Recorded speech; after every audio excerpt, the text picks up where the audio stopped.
থেকে মহল্লায় sound box mic set বাজানো নিষেধ।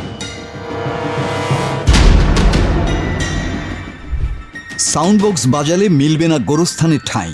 শুধু তাই নয়, মসজিদ মাদ্রাসা থেকেও করা হবে বহিষ্কার। কুষ্টিয়ার কুমারখালীতে একটি মসজিদ কমিটির এমন নজিরবিহীন ফতোয়া ঘিরে এখন দেশ জুড়ে চলছে তোলপাড়।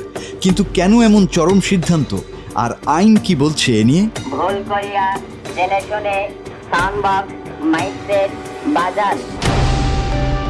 ঘটনাটি ঘটেছে কুষ্টিয়া জেলার কুমারখালী উপজেলার শিলাইদহ ইউনিয়নের বড় মাঝগ্রাম এলাকায়। ওই এলাকার ঈদগাহ ও কেন্দ্রীয় জামে মসজিদ কমিটির পক্ষ থেকে সম্প্রতি মাইকে একটি ঘোষণা দেয়া হয়।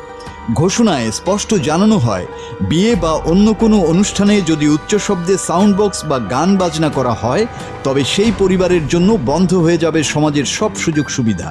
এমনকি ওই পরিবারের কেউ মারা গেলে মিলবে না স্থানীয় গোরস্থানে দাফনের অনুমতিও। তাদেরকে মসজিদ মাদ্রাসা গোরস্থান থেকে বহিষ্কার করা হইবে। মসজিদ কমিটির দাবি, এলাকায় গভীর রাত পর্যন্ত উচ্চ শব্দে গান বাজনার কারণে অতিষ্ঠ হয় সাধারণ মানুষ। বিশেষ করে শিক্ষার্থী এবং বয়স্কদের সমস্যার কথা মাথায় রেখেই এমন সামাজিক বয়কটের ঘোষণা। কমিটির পক্ষ থেকে বলা হয়েছে, সাউন্ড বক্স যারা বাজাবেন তাদের কোনো ওয়াজ মাহফিল বা মাদ্রাসার কার্যক্রমে অংশ নিতে দেয়া হবে না। এমনকি মসজিদ থেকেও সামাজিকভাবে তাদের একঘরে করে রাখার হুমকি দেয়া হয়। আদেশ ক্রমে মাঝগ্রাম বড় মসজিদের কমিটি বৃন্দ। তবে এই খবর জানাজানি হতেই শুরু হয়েছে তুমুল বিতর্ক।